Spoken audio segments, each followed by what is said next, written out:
Ebullient greetings. I'm your host, Jackie Bird of Jackie Bird Spiritual Wellness, your guide to stress and anxiety relief, mindfulness, awareness, self-care, self-love, and personal growth. Welcome and thank you for joining me as we roll with peace in mind. Today's riff is Are You on the Right Train? Riding on the Urge.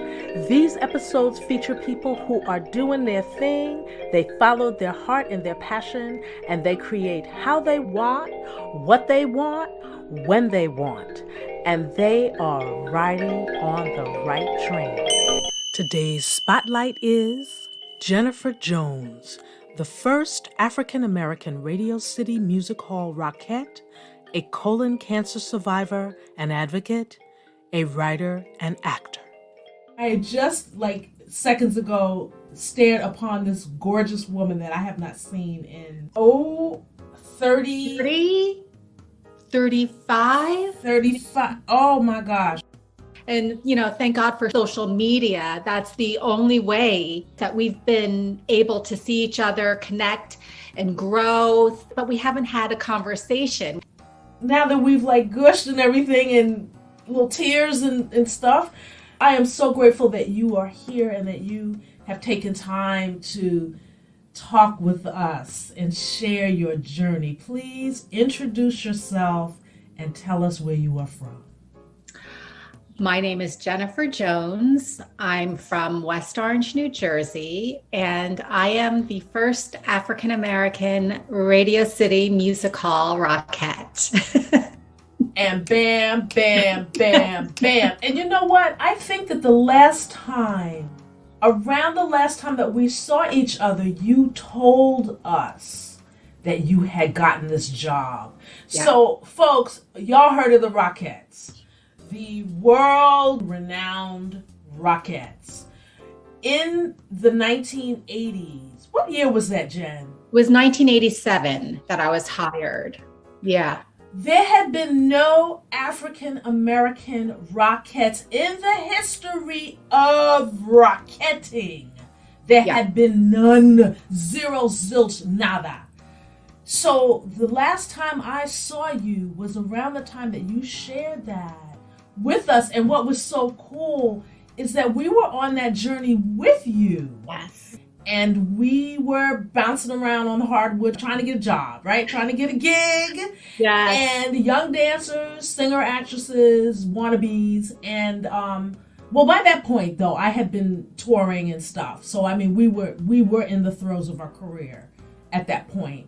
But I remember just the excitement of the process where you were auditioning and it was like you were still in the running and then you told us you got it. Can you just take us through the beginning of that process to the actual you are hired? Yes. So Broadway Dance Center and Frank Hatchett have such an impact on forming my career, learning the business, the people who were there, you, Sharon Wong, Sheila Barker, everyone there really kind of shaped me and taught me the ropes of how to audition, what to wear, how to dance. You were doing Frank Hatchett's warm-ups, I remember, and just those warm-ups were everything to me, how to take care of your body, how to dance, point your toes, all those little nuggets. So I remember it was in the room at Broadway Dance Center where we would all hang out. Yeah. And we were going through backstage, looking at all the auditions. The trade paper, yes, backstage. Yes. And I saw they were auditioning for the Rockettes, and I kind of blew by it. My parents brought me up on Broadway. I saw The Wiz 5 times. My parents loved Pippin. They were, avid Broadway people, but I had never seen the Rockettes. And I really didn't know much about them, what they did or anything. So I blew by it. And some of the gals that were sitting there said, Jennifer, you should go to this audition. You would be perfect.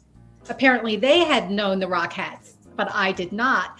And I was like, I don't know. I don't really think I'm going to go, because I was going to be a Broadway star. So the morning of the audition came, and I just woke up and I just had this feeling that said, Jennifer, go. I was always nervous at auditions, very intimidating. I didn't feel I did well, because for me, retaining choreography always took an extra day for it to like really settle in my body. So I wasn't really good at auditioning. So that morning I got up and went. The audition was at 10 o'clock and I got there around 9:30. And the line was wrapped around the music hall. And I'm looking at my watch, because there were no cell phones at the time. And it was, going towards 11 o'clock, and Frank Hatchett was having his 11 o'clock jazz class. And I was like, oh, I'm missing his class. Maybe I should just go to his class. But I said, I'm in New York to work as a dancer, and I have to get rid of these nerves, and having this line of beautiful women, to dance with, will surely help me. So I waited in the line, and they were calling in groups of maybe 20 or 25 to go into the small rehearsal hall to warm up before you went into the large hall to actually audition. So I'm in the little rehearsal hall, and the stage manager comes up and he says, all right, fill out these little comp cards. And when I ask for them back, have your picture and resume and your tap shoes in your hand. We don't want your tap shoes on because you have to get measured first. So finally he called my name in a group of 10, and I did not have a picture and resume, and I did not have tap shoes. But I went along and I made the height requirement cut, and I put on my character shoes. That was the only thing I had. And the choreographer at the time was Violet Holmes. She did not teach in sequences of 5, 6, 7, 8. She taught in sequences of ba-dee-dee-dee, ba-dee-dee-da, ba-dee-dee-da.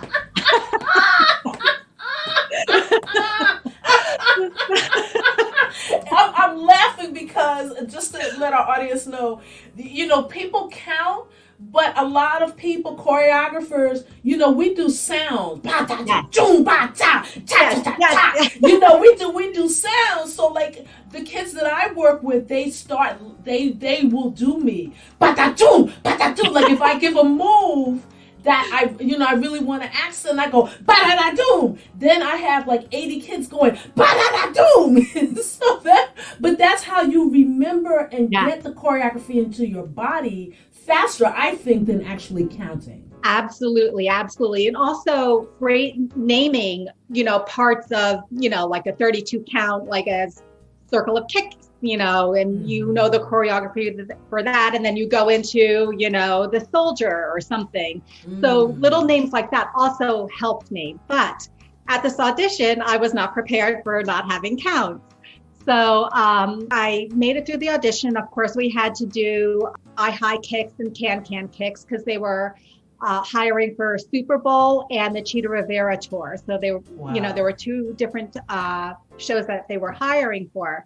So they said, thank you. I went to the back of the room to pick up my bag and get changed. And the stage manager came up to me. He said, Jennifer, we're giving you a callback. Bring your tap shoes and bring your picture and resume. Oh my God. So this was back in the day where I didn't have a computer and I didn't have anything. So I was living in New York at the time. I went back home to Jersey, found an old modeling headshot from high school. Ooh. Together a resume, and went back to the callback.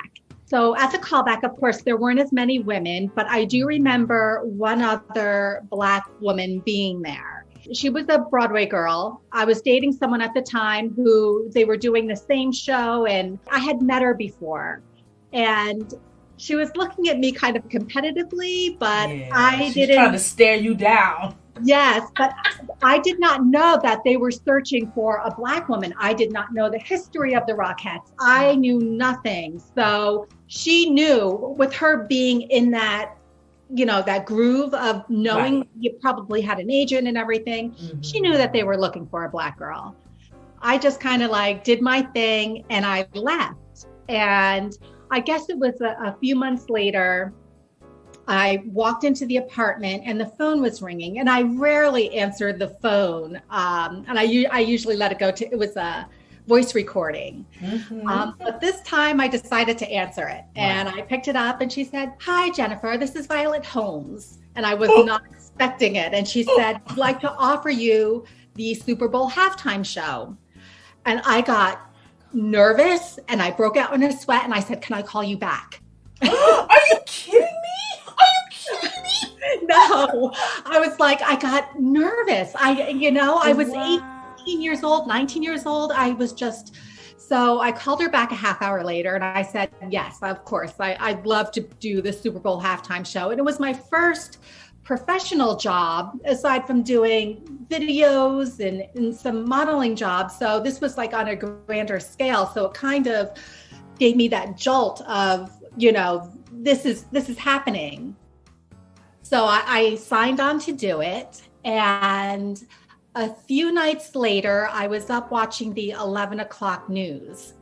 And Sue Simmons came on and said, Radio City Music Hall has just hired their first African-American dancer as a Rockette. And I said, I wonder who that is.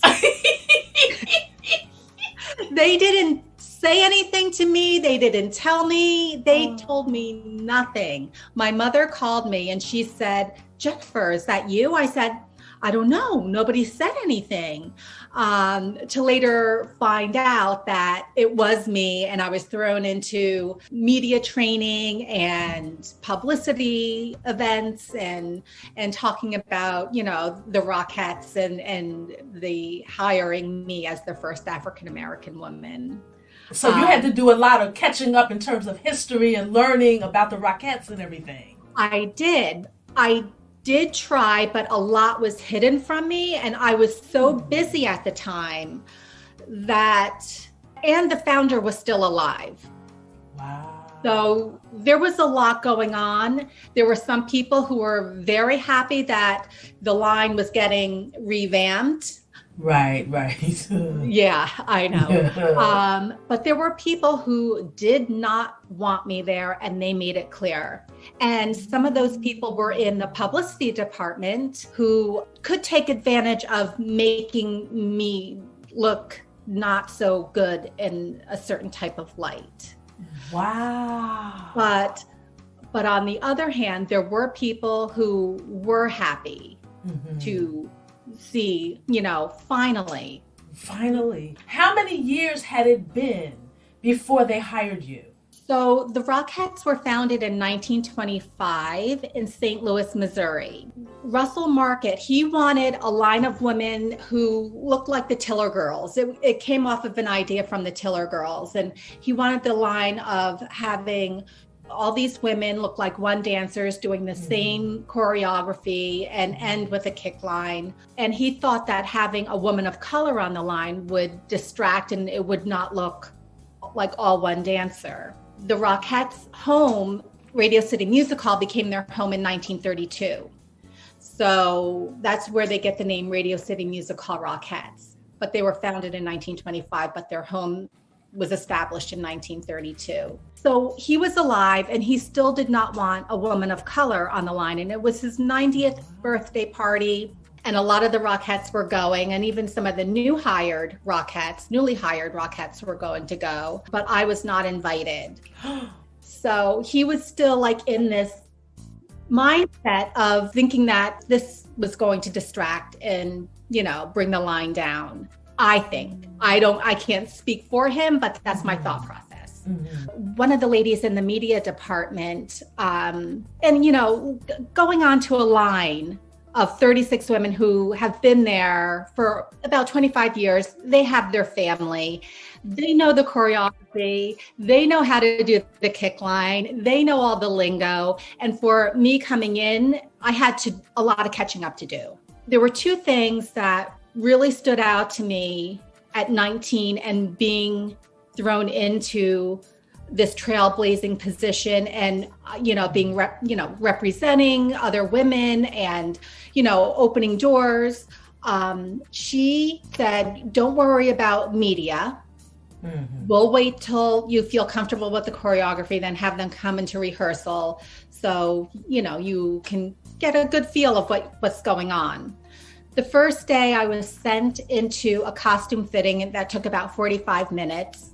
And then I came back, there was media right in front of me. Oh my goodness. And not only did I learn just a little piece of the combination, they went on to do, 32 more counts. And it was, and I could tell the people, the media, they've just, were so embarrassed to even be there. Their heart really went out to me, and they knew that I was feeling embarrassed, and they probably think that I don't know what I'm doing, and but they did get a good shot. The media did go over well, and they put me in a very good light. And the second thing that really stood out to me was the Super Bowl halftime show was being held in San Diego. And so we had to fly out there, and that's about, 5.5, 6 hour flight. I'm trying to get to know some of the ladies, and I'm, friends with, some of the newly hired Rockettes, and we're thinking as soon as we get off the plane, we'll put the bags in our room, and then we'll go grab something to eat, and we'll have fun and enjoy this.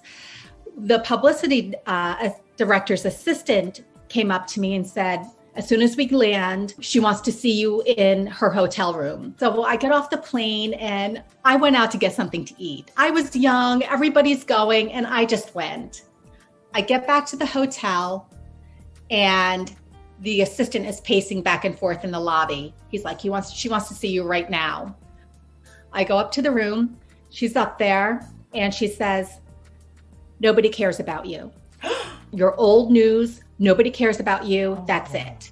And this was even before I had more publicity to do. This was before the performance at the Super Bowl, where there's millions of people, not only in the stadium, but watching. And this was said right before everything was about to happen. So was she meaning that they weren't going to give you any more publicity? No, what was her point? No, because I still did do a lot of publicity. Okay. I think she was trying to get into my head saying, you're old news, this is, So she was being a bitch. Yes. Uh-huh. And the thing about it is that stayed with me. I carried, that for a very long time. I really thought nobody cared. I really thought that it didn't matter, because this woman at Radio City Music Hall, who knows publicity, knows the people, she's telling me that I'm old news and people are moving on and, it doesn't matter. I carried that for a very long time. How did you, wow, honey, I had no idea that was what was going on and happening to you, because those of us back at Heinz Hatchett Broadway Dance Center, we would have had your back to the best of our ability in terms of raising you up.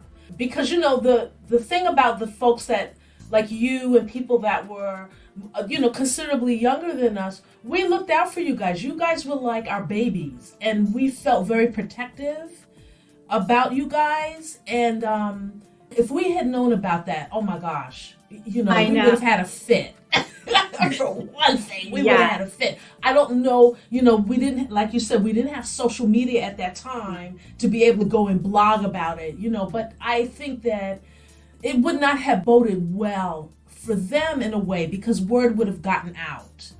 And they had a reputation they were personifying out to the media, so the word would have gotten out. And like I said, it wouldn't have boded very well for them in some regard. They would have had to try to push that down.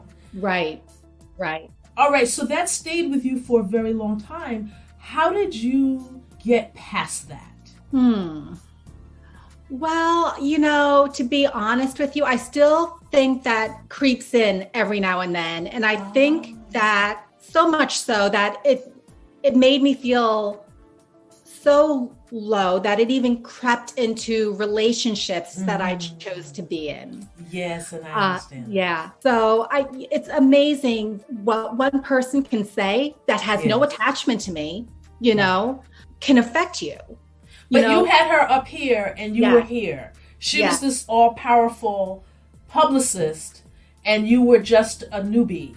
Yes. So she carried a lot of power to you. Yes. In terms of what she could do. Anybody tells you they can basically make or break you. That's basically the messaging. Yes. And you know, that's how people like that get over, because they keep you, they help to keep you in your place. Yes. And I also think that that's why the industry loves young people, because they can mold you and push you around, and because you don't know anything, and then you're also so gaga about having the opportunity. Yes. You'll do whatever. Yes. So it's easy to mold people and push them into the places that you want them to be in. But I think also some of that messaging that we as women deal with, be it from our mothers or, you know, aunts or whomever gives us these messages that we're less than, we spend a lot of time dealing with that. And the repercussions are relationships. It creeps into every area of our lives. But the thing is, you're aware of that. In hindsight now, looking back and seeing that you've gotten, you know, drove you into some relationships because you had that mentality, you're in a different place now, yes? Yes, yes. So one of the things that whenever I start to feel that, I look at myself and I say, I'm allowed to shine, and I don't have to dim my light to bring somebody else up or make somebody else shine. Please say that again. Please just say that again. There's someone that's going to listen to this and that's listening, and they will need it. Please say it again. I've decided not to dim my light and let my light shine. And I think there's room for everyone to have their light, and they should let it shine, because I thought I had to dim mine to make you feel better, you know? But there's room for all of us. All of us have gifts, all of us. And that's the beauty of it. I got really tired putting myself down to make everybody else feel better. Sometimes that's not accepted. Some people, you know, don't like me for it, or they think, you know, I'm boastful, but I'm not. There's room for everyone. Yes. And that's what I love. Yes. That's what I love. I think that is the messaging that's not in society, that's not in our homes, that there is room for everyone. We are basically brought up with lack mentality. Yes. And we think that we have to fight for everything, and there are people better than us, and, you know, you're in competition and all of this. And that mentality, there are people that rise in terms of if you're measuring it in terms of success and level and all of that, but a lot of these people are really miserable. Right. And so, you know, it really comes down to the quality of life. And if you understand that there is room for everyone, the billions of people on this planet, yes, there is room for everyone. Yes. That is, we are living in an abundant universe. Yes. But we are taught differently. And that can keep you in your place also, because you're always cowering because you think you have to scrap for everything. Yes. And compete with everybody. And it's like, no. And like you said, I think people think, you know, success in levels, in money, and they don't think about it as, what is it true that makes me happy? What fulfills me? You know, what are my gifts? And not everyone has the same gift or the same way of giving what they have. So whenever I feel like that conversation creeps back in, I always remember, she's not allowed to dim my light, and no one else is either. See, I'm like, yes, diva. Yeah. Because that's the gold and those are the riches. Because it just makes you walk with a lighter footprint on the earth when you are walking in your light. And if you don't know what your light is, then ask questions of yourself. What do I love to do? Yes. What is inspire? You know, what am I inspired? Who inspires me? Why do these people inspire me? it's not just that you're going, wow, they got a big house and a lot of cars and a lot of this and that and the other. It's like there's got to be an intangible essence that reaches you, because the heart doesn't understand cars and money and houses. The heart understands joy and love and peace and feeling good. So how do these people inspire that in you? Right. And those high vibrational feelings, that high vibration. Yes. And when you're in sync with the universe, when you get that vibration, that tingly, that that you are on the right path, that gut feeling, that intuition, that is all alignment. Yes. And I know when I'm out of it, and I know when I'm in it. Oh boy. And the interesting thing is, somebody may listen to this and go, well, you had a rough time, your Rockette ordeal or journey, but you followed an intuition and you acted upon that intuition, and that intuition led to you being who you are right now, with the messaging and the frequency that you're on right now. That lesson and those experiences were valuable in your makeup and in your fiber. It's not always going to be joyful when you follow your intuition, but ultimately it will be. And that's the thing. Sometimes you have to step out of your comfort zone for growth, for personal growth, for following what you want to do with your life. Like, I knew I wanted to dance, and I knew I was missing Frank Hatchett's class, but something said, stay in that line. Yes. So there is, always like moving forward. For me, I always like to move forward, the growing process. And it is, sometimes scary of stepping out of my comfort zone, actually letting people know of my experiences of becoming the first Black Rockette. And even though those negative experiences happened, they did help form who I am. And I was able to open the door for other women of color to be able to follow their dreams, to become a Rockette, to dance on Radio City, at Radio City Music Hall, to tour the country. All these women of color have these jobs, of doing what they want to do. Sometimes we get to a place of, I don't know what my purpose is. That was one of your purposes. You opened the door for so many women after you. And golly, wow. Yeah. Golly, wow. Yeah. So talk to me a little bit about, you've talked about some of the challenges that were in front of you as the first Black Rockette. Talk about some of the joys and the victories, triumphs in that experience. I will never forget the first time I stepped onto that Radio City Music Hall stage. After the Super Bowl, I wasn't guaranteed to come back and dance on the line, but they did ask me back for the Christmas show that year in 1988.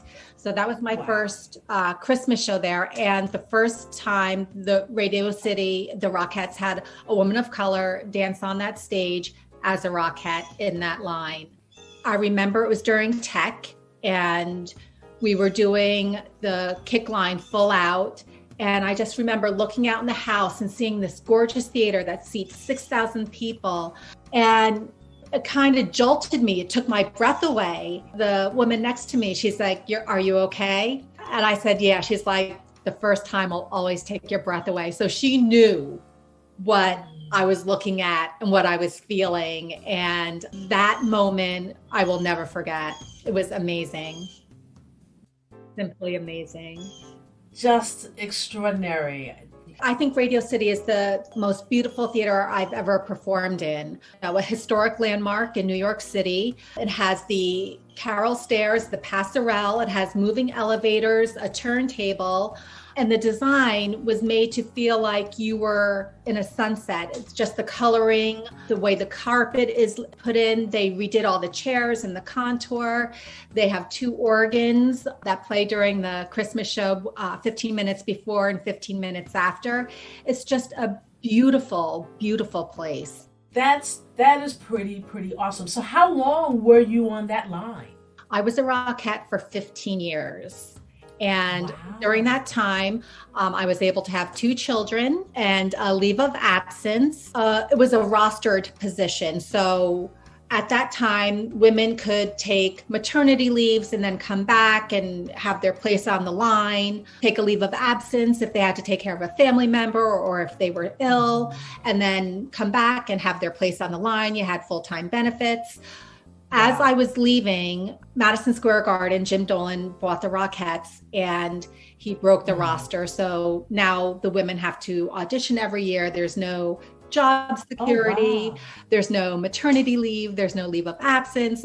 Yeah. So some of the rostered girls fought to keep that roster in line because as a line of women, you need it, you know? Yes. But he broke it.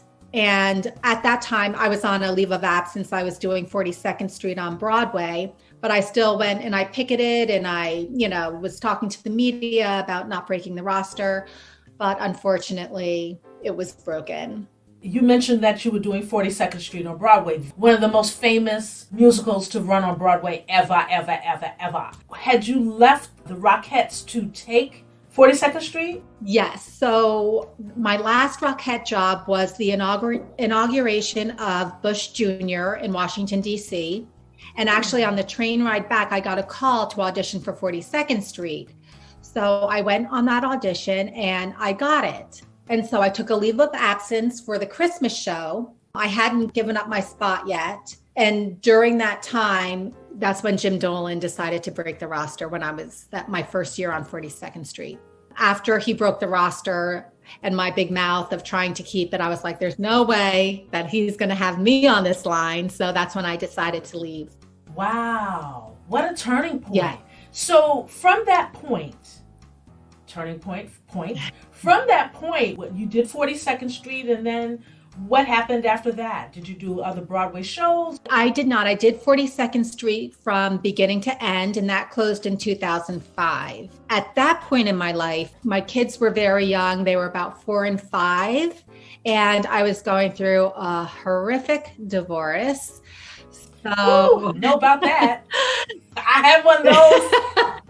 Oh, Lord have mercy. I know about those. Oh, yeah. So I really had to take some time and focus on getting a 9-to-5 job, getting some stability for my kids because, of course, auditioning does not pay the rent. And I was working at night and the weekends, and I really wasn't getting some time that I needed with the kids. So I decided to step out and focus on them and get a 9-to-5, which was not easy for me at all because I went to a 2-year college, but I did not get my associate's degree. I don't have a 4-year college degree. So not having college education, I really had to work my way up the ranks. And that was very difficult. What type of work did you go into? I went into administrative work. And my first job was at a mortgage company, and I was a front desk receptionist. And again, I have the little voice in my head that's saying, you're old news, nobody cares. So this is still all going on. Like I'm washed up, nobody really cares, about my dancing career, that I was the first. So I still had like all these conversations going on. I got a job at this mortgage company, and then the mortgage bubble started hitting. And it was a very 2008. So it was a very small company, and he was one of the first ones to feel it. So I was the first one to let go. And after that, it was just a series of getting a job here, then getting a job here, then getting a job here. There wasn't anything that was long lasting at all. And it was just piecing everything together. I had, my mother to help me with my kids and my sisters. And so I did have a lot of family support, but job-wise, it was hard. But, I always had that feeling in my heart is that I wanted to be on stage. I want to be in the industry. That has always been, my pull. And it will be for the rest of my life, But at that time, I was just trying to make it right. You were surviving. Yes. as you were doing that, you still had this feeling within you as far as performing. After that period, what ended up manifesting for you? So after that, I always kind of like would look at auditions and see what's happening in the industry and things like that. And then I finally said, I have a story to tell. I think people want to know about the first Black Rockette. I think people want to hear what I have to say.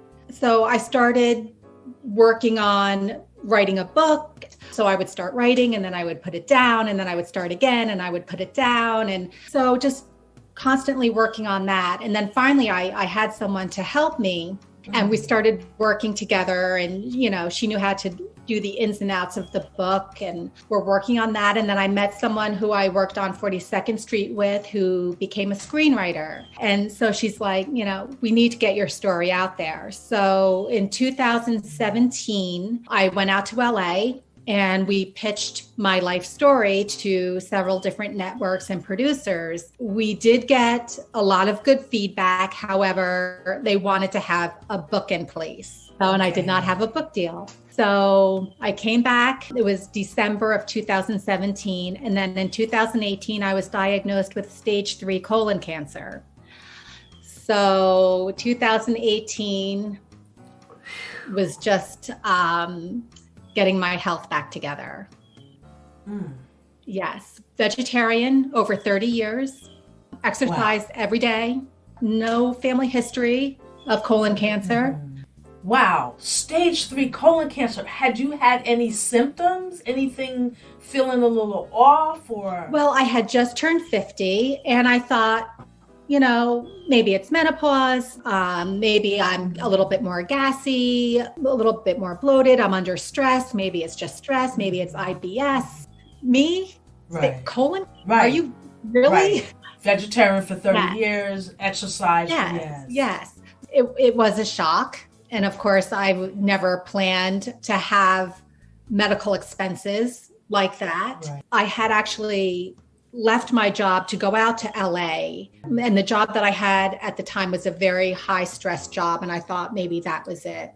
So when I came back, I did not have health insurance. I started temping and I got work, you know, and I was working here and working there with this temp agency, but I did not qualify for benefits. And I knew I wanted to go see a doctor, but I couldn't.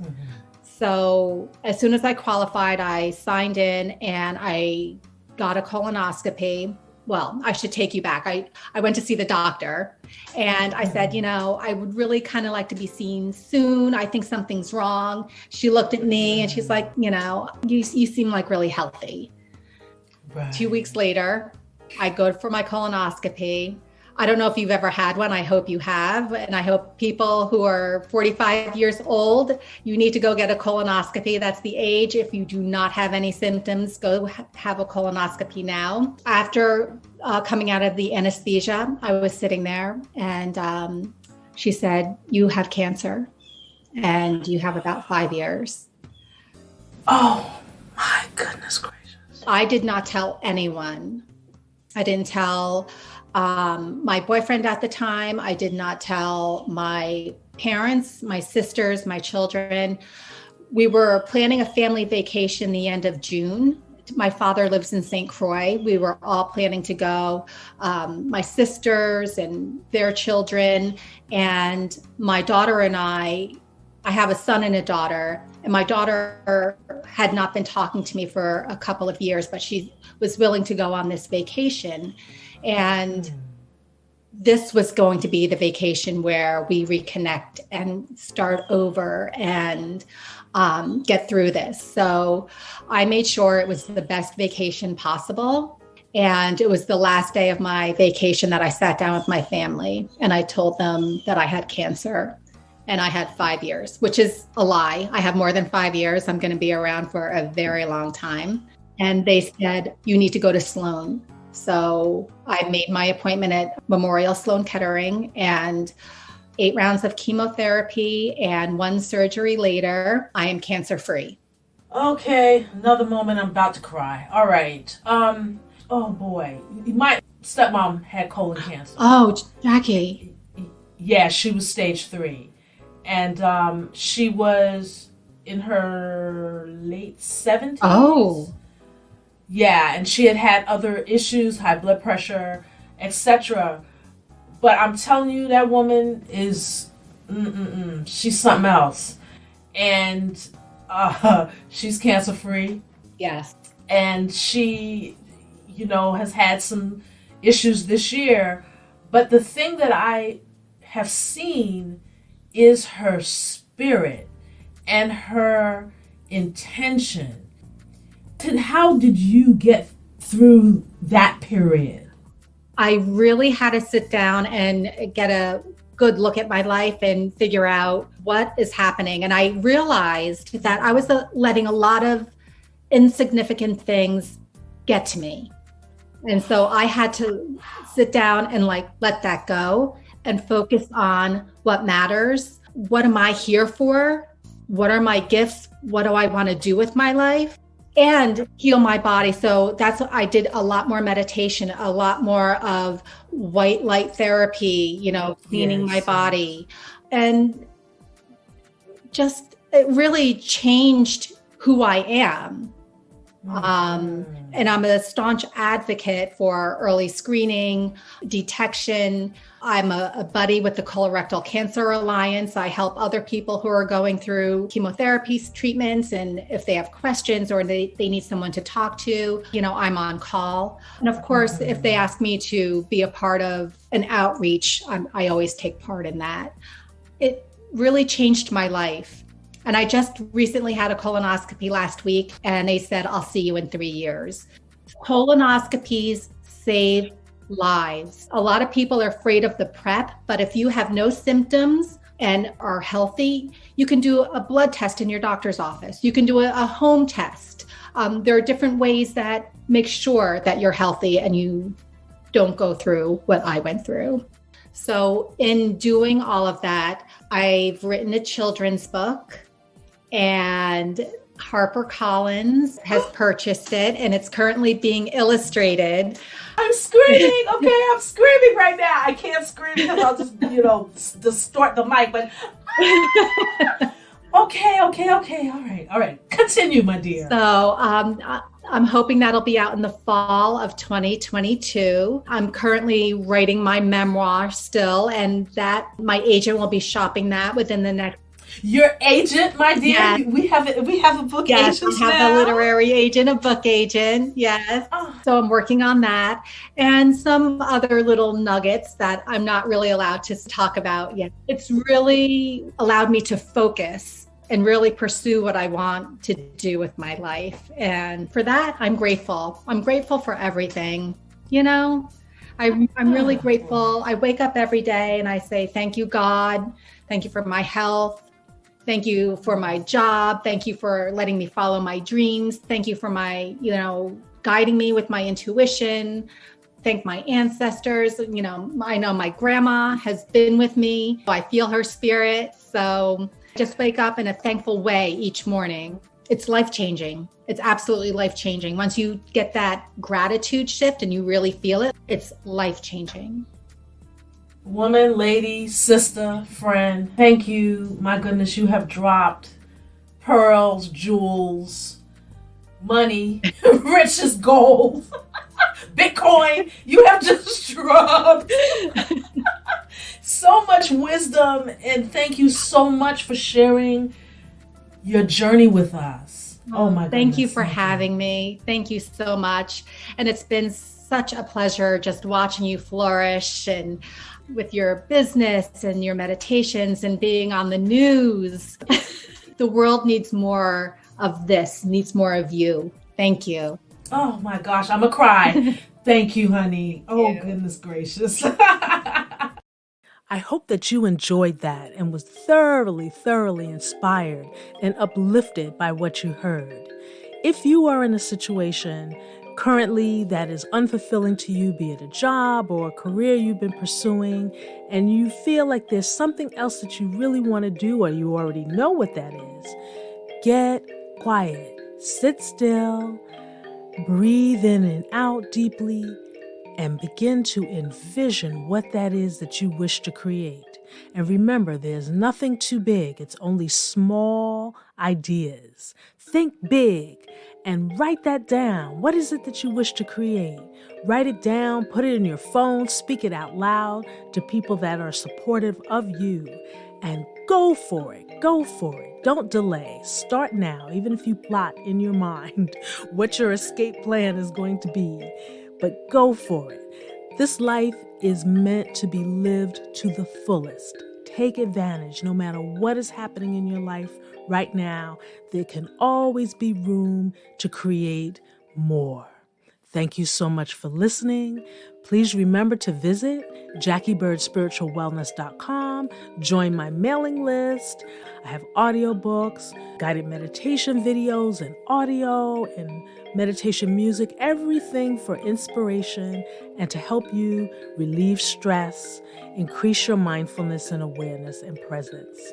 And remember to always roll with peace in mind.